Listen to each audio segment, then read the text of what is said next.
ప్రధానంగా కాంగ్రెస్ పార్టీ ఒక ప్రతిష్టాత్మకంగా అంటే ఈ హైడ్రా అధికారులను మేమే వెనకాల నుండి ప్రోత్సహిస్తున్నామనే కోణంలో మాట్లాడుతున్న పరిస్థితి కనబడుతూ ఉంది. నిజంగా ఈ అక్రమ కట్టడాల కూల్చడంలో హైడ్రా అధికారులు అత్యుత్సాహం అంటారా, కరెక్టే చేస్తున్నారంటారా, ఏంటి అసలు? ఇప్పుడు నిజం కటువుగా ఉంటుంది, ఉమ్, నిజం మాట్లాడితే చాలా కఠినంగా ఉంటుంది. ఉమ్, యథార్థవాది లోక విరోధి ఉమ్, సామెతలు ఉన్నాయి. ఉమ్, హైడ్రా అనేది ముఖ్యమంత్రి గారు కావాలనేటువంటి దాన్ని ఒక మంచి చేయటం కోసం, ఒక మంచి పని చేయటం కోసం దాన్ని స్థాపించారు. దానికి కొన్ని స్వయం ప్రతిపత్తి కలిగిన సంస్థగా దాన్ని తయారు చేశారు. ఉమ్, తయారు చేసి ఇది మంచి చెయ్యి. ఇప్పుడు చెరువు శిఖాలు ఆక్రమించడం, అక్రమ కట్టడాలు కట్టడం వల్ల ప్రపంచ స్థాయి నగరం కాస్త ఈ వరదలు వచ్చేసరికి ఈ వరదల నగరంగా మారిపోతుంది. ఉమ్, తద్వారా మనకు అనేక రకాలుగా నష్టాలు ఉన్నాయి. కాబట్టి దీనికి ఎక్కడో ఒక చోట అంతం కావాలి, పులి స్టాప్ పడాలి అనే దృక్పథంతో రేవంత్ రెడ్డి గారు ఆయన ప్రతిపక్షంలో ఉన్నప్పుడు మాట్లాడారు. ఉమ్, అధికారంలోకి వచ్చిన తర్వాత అమలు చేసి చూపిస్తున్నారు. ఉమ్, ఎందుకంటే ఇక్కడ ఎవరు ఇప్పుడు ఇక్కడ ఏ పార్టీ కక్ష సాధింపులు కాదు ఇది. ఉమ్, టీఆర్ఎస్ పార్టీ కార్యకర్తలకు ఇల్లు కూల్చడం ఏమన్నా, ఉమ్, ఎవరు కాంగ్రెస్ వాడు ఉన్నా బీఆర్ఎస్ వాడు ఉన్నా ఎవరు అక్రమ నిర్మాణం అయితే తప్పకుండా హైడ్రా అనేది వెళ్తుంది, అక్కడ పడగొడుతుంది, ఆ నిర్మాణాన్ని కూల్చివేస్తుంది. ఇప్పుడు నాగార్జున గారి ఎన్ కన్వెన్షన్ కూడా అంతే కదా, 3.5-4 ఎకరాల్లో చాలా ఖరీదైనటువంటి ప్రాంతం చెరువును ఆక్రమించేసి, నాగార్జున గారు అంటే ఒక నటుడు, ఆయన 10 మందికి ఆదర్శంగా ఉండాలి. ఆయన ఏది చెప్తే దాన్ని ప్రజలు పాటిస్తారు, ప్రభావానికి లోనవుతారు ఒక నటుడు కాబట్టి. ఆయనే తప్పు చేస్తే ఎట్లా చెప్పండి? ఆ చెరువుని ఎప్పటి నుంచో గతంలో కూడా కూల్చడానికి పోయారు. తర్వాత మరి ఆ ప్రభుత్వంలో కేసీఆర్ ప్రభుత్వంలో ఏమైందో, ఏ లాలుచి పడ్డారో మొత్తానికి కూల్చకుండా ఆపేశారు. కానీ ఈరోజు సాహసోపేతంగా ఎవరైనా కానీ ఈ హైడ్రాకి సామాన్యుడైనా ధనవంతుడైనా కుబేరుడైనా ఇంకెవరైనా కానీ అందరూ సమానమే అన్న దృక్పథంతో ఇలా హైడ్రా పోయింది. అది కూడా ఎట్లా ఫిర్యాదు అందితే చాలు, ఫిర్యాదు అందితే విచారణ జరిపి ఇందులో వాస్తవాలు ఉన్నాయా అబద్ధాలు ఉన్నాయా ఏమన్నా న్యాయపరమైన చిక్కులు వస్తాయని చూసుకున్న తర్వాతనే హైడ్రా ముందుకు కదులుతుంది.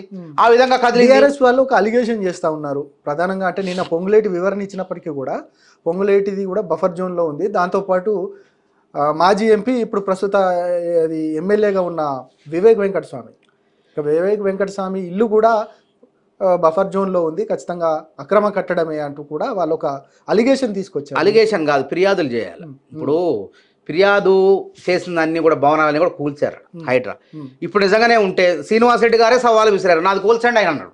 నేనే ముందుంటాను, నాది కూల్చండి అన్నది, ఏమైనా తప్పు ఉంటే నిరూపించండి, చూపియండి అన్నాడు.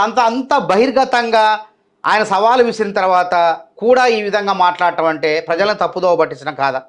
అదేవిధంగా వివేక్ వెంకటస్వామి ఒక పేరు తీసుకురావటం, అరే ప్రభుత్వమే అంటుంది ఎంతటి వారున్నా సరే మన తన పర భేదాలు ఉండవు ఈ హైడ్రాకి.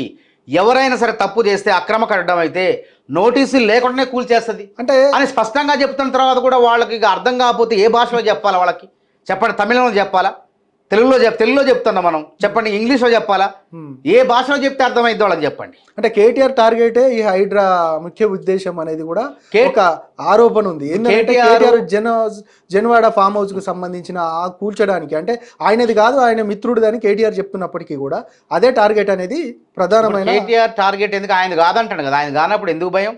గుమ్మడికాయ దొంగ ఎవరంటే భుజాలు తడుపుకున్నట్టు. అసలు హైడ్రా పరిధే కాదు ఇప్పటి వరకు, ఈ రోజు వరకు హైడ్రా పరిధి అంత జనవాడ ఫామ్ హౌస్ పరిధిలో రాపోదు, అంతవరకు విస్తరించలేదు హైడ్రా.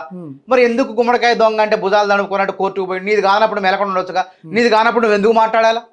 నువ్వు ఎందుకు విలేకరుల సమావేశంలో మాట్లాడుతున్నావు? అది నాది కాదు ఇంకోటి అని చెప్తాను. సార్ నీది కాదు, నువ్వు లీజు తీసుకున్నావు, ఆ కాగితాలు బయట పెట్టు.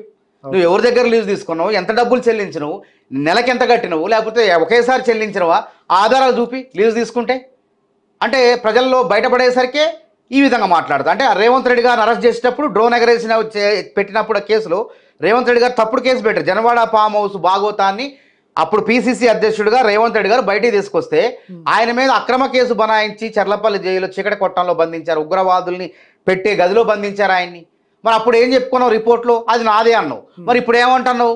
నాది కాదంటున్నావు, అన్నీ నువ్వే అంటున్నావు. గుమ్మడికాయ దొంగ అంటే భుజాలు తడుముకుంటున్నావు. కాబట్టి ప్రజలకు అర్థమైపోయింది.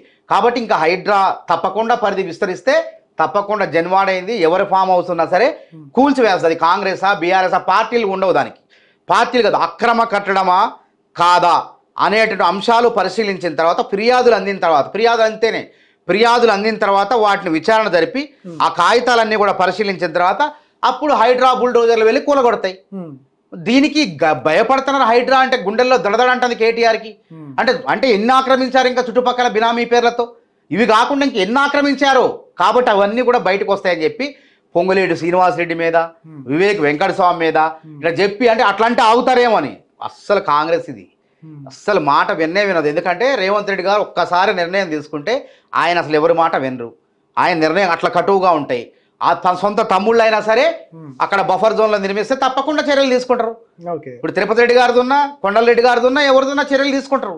ఆగదు. ఎందుకంటే హైడ్రాని ఆ విధంగా రూపొందించారు. దాని ద్వారా భవిష్యత్ హైదరాబాద్ నగరానికి మేలు జరగబోతుంది. ఈ వరదలు ఎందుకు వస్తున్నాయి? ఇలా నీళ్ళు ఎక్కడ పల్లానికి పోరాల్సిన నీళ్ళని అక్కడే ఆగిపోవటం మూలంగా సరే నల్లాల్లోకి పోకుండా ఇప్పుడు బయట జనావాసాల్లోకి వస్తున్న నీళ్ళని కూడా కాదన్నా. ఓకే, మీరు అన్నది ఓకే, అక్రమ కట్టడాలు ఉంటే ఎక్కడైనా కూల్చాల్సిందే. కానీ మొట్టమొదటిగా పర్మిషన్స్ ఇచ్చారు అధికారులకు సంబంధించి. ఒక బిల్డరు ఆల్రెడీ కొంత డబ్బులు తీసుకొని ఆల్రెడీ ఒక అపార్ట్మెంట్ కట్టడము, దాంట్లో ఈఎంఐ పద్ధతిలో కట్టుకున్న సామాన్యుని పరిస్థితి ఏంది? ఇప్పుడు సడన్గా మీరు వెళ్తారు, కూలగొడతారు. ఆల్రెడీ డబ్బులు పే చేసినది నెల ఈఎంఐ కట్టుకునే పరిస్థితి ఉంటుంది. వాళ్ళ పరిస్థితి సామాన్యుడు ఎవ్వరు కూడా లేరండి ఇప్పటి వరకు.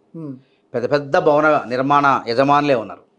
వాళ్ళు కూడా కావాలని చెప్పి అక్రమ పద్ధతితో సంపాదించిన డబ్బుని ఏం చేయాలి అర్థం కాక ఆ విధంగా అక్రమం తెలిసినా కానీ అక్కడ కట్టే ప్రయత్నం చేస్తున్నారు. కాబట్టి అట్లాంటి వాళ్ళకే నష్టం వాటిల్ని తప్ప సామాన్య మధ్యతరగతి వాళ్ళు ఈ కూల్చివేతలపై సంబరాలు చేసుకుంటున్నారు. ఇలా నాగార్జున ఎన్ కన్వెన్షన్ కూలుస్తుంటే ఎంతమంది వచ్చి వాయిస్లు ఇచ్చారు. ఇప్పటికీ నిజంగా రేవంత్ రెడ్డి ప్రభుత్వం అంటే ఇట్లుండాలా. సామాన్యుడికి, పేదవాడికి, సామాన్యుడికి అందరికీ ఒకటే న్యాయం, ధనవంతుడికి ఒకటే న్యాయం చూపిస్తాడు, ఒకటే న్యాయం చేస్తాడు రేవంత్ రెడ్డి అని చెప్పి అభినందిస్తున్నారు వాళ్ళు. అట్లుండాలి. అంతేగాని అంటే చూసి పేటలు వేయటం కాదు. అంటే ఇంతలా ఉన్నాయని చెప్పి వాడి పెద్ద పేట చిన్న పేటలు కాదు. అందరికీ సమానమైనటువంటి పీటలు వేసే ప్రభుత్వం, అందరినీ సమదృష్టితో చూసే ప్రభుత్వం, చట్టం అందరికీ సమానమే అని చెప్పే ప్రభుత్వమే